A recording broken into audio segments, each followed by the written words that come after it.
Here's what took place at ReVival 7, live from the MGM Grand in Las Vegas on May 6, 2022. Great Scott surprised the masked Mortimer Chedlik with a Scotticanrana for the win. While Tal argued with Rhea Nightshade on the best way to run a campaign, he ran across Nova and Garbage Bag Johnny from the distant future.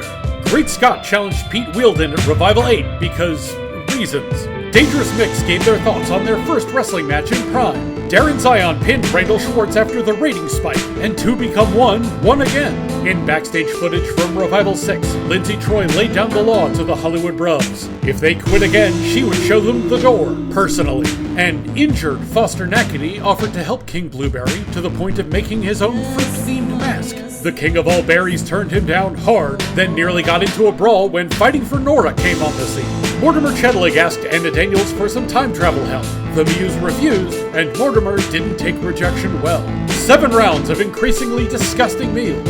Solid Gold Rock and Roll and the Egg Bandits excused themselves from the table in the first 2 rounds, also eliminating them from Survivor. Nova and Garbage Bag Johnny lasted to the end to win the event. Matt Mills spoke with the masters of the Multiverse B team, who weren't about to let recent losses stop them from prime success. Wade Elliott and Demetrius called for decorum from a very sick Sid Phillips and a very wet Resin. From the comfort of the hot tub, Vicky Hall expressed her displeasure with the Love Convoy's launch.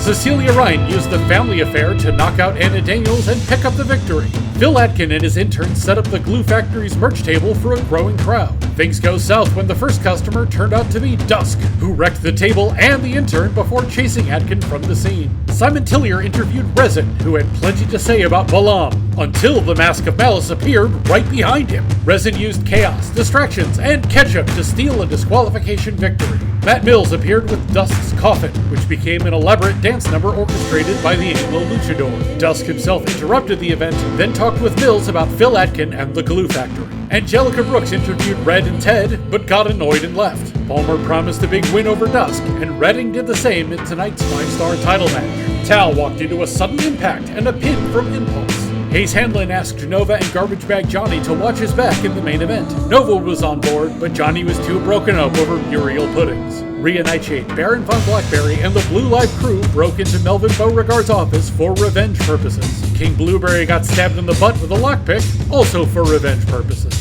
Nova and Garbage Bag Johnny returned to their suite, where they met Nova and Garbage Bag Johnny. It ended with Nova and Garbage Bag Johnny getting knocked out, and Nova and Garbage Bag Johnny taking their place. Dusk overcame interference from Grady Patrick and put down Teddy Palmer with a pair of super kicks. Hamster Giles had an in-ring face-to-face with Bobby Dean dressed as Brandon Youngblood. That brought out the real Universal Champion, and both men got their shots in. Youngblood's came as insults, while Giles were targeted at Youngblood's knee. Impulse came out to help, but always kept an eye on the Universal title. In the main event, Redding and company threw the rulebook out the window immediately. That eventually drew out Nova and Garbage Bag Johnny, and in the midst of all the chaos, both Hanlon and Redding were counted out. Brandon Youngblood hobbled to his dressing room, only to find it thoroughly vandalized by the Egg Bandits. They left 2 things, a severed horse head and a challenge smeared on the walls in gore.